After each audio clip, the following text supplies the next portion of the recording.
Le diagnostic santé consiste à proposer aux personnes en situation de handicap des dépistages et de la prévention des cancers les plus fréquents, organisés autour d'un parcours personnalisé qu'on organise sur une demi-journée au sein de notre centre. Les missions de notre centre de santé, c'est de soigner, c'est de prévenir et c'est de dépister les maladies telles que le cancer. On sait qu'en France, les cancers sont 2 fois moins dépistés chez les personnes en situation de handicap que dans la population générale. Et c'est en partant de ce constat que nous avons répondu à un appel à projet de l'Institut national du cancer et qui nous permet de déployer pendant près de 2 ans un dispositif visant à proposer un diagnostic santé orienté dépistage des cancers destiné aux patients en situation de handicap et de tout handicap. Et ça, c'est un point important, qu'il soit moteur, sensoriel, psychique et mental.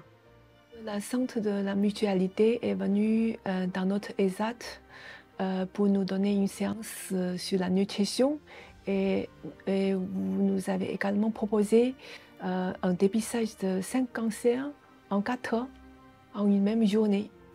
Donc c'est pour ça que je suis venue. Je pense que c'est important que les professionnels de santé s'emparent de ce sujet et s'intéressent vraiment au parcours, aux difficultés rencontrées, permettent de les inclure dans les bilans de suivi en ville, comme tout le monde, et puis qu'ils soient adaptés, qu'on ait quand même du matériel adapté, des personnels formés et qui sont accueillants pour ces personnes, qui peuvent avoir un discours réconfortant, c'est important aussi.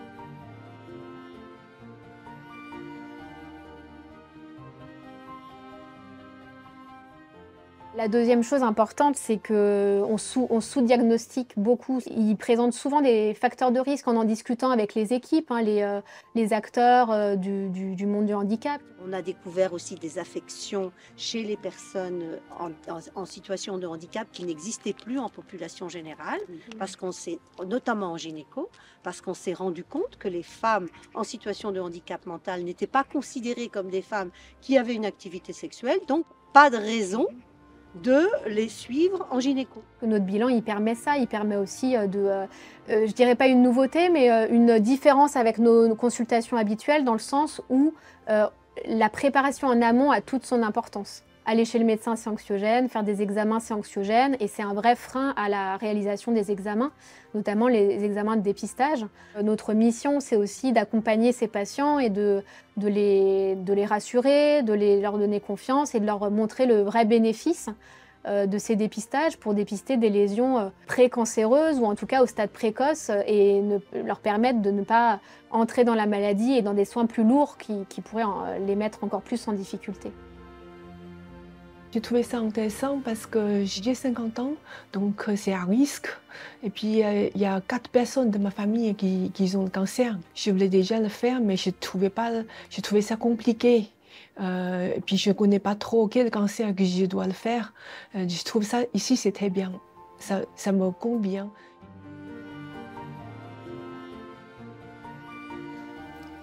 Quand une pathologie est dépistée, l'existence d'une filière entre le centre de santé et l'Institut mutualiste Montsouris permet une parfaite continuité de la prise en charge. Les patients sont préparés de manière optimale au centre de santé et ensuite la coopération, la fluidité des échanges entre nos 2 établissements leur permettent tout naturellement de bénéficier du plateau technique de Montsouris. Et cette grande coopération nous permet d'assurer tout au long de la prise en charge de ces patients un accompagnement quasi ininterrompu. Et ce qui est assez remarquable pour nous, c'est la sérénité avec laquelle ces patients arrivent à Montsouris pour faire face à une prise en charge qui cette fois devient beaucoup plus technique et peut-être inquiétante, en tout cas pourrait l'être. Donc l'enjeu aujourd'hui est de passer de ce stade expérimental à l'étape suivante qui permettra de généraliser ce dispositif. L'accès aux soins des personnes en situation de handicap est un vrai défi pour notre société. Et on a la conviction que c'est par la démonstration, par l'expérimentation, qu'on peut faire bouger les choses. Et on espère que ce projet va faire bouger les lignes pour plus d'égalité d'accès aux soins pour les personnes en situation de handicap, plus d'égalité des chances et plus d'inclusion.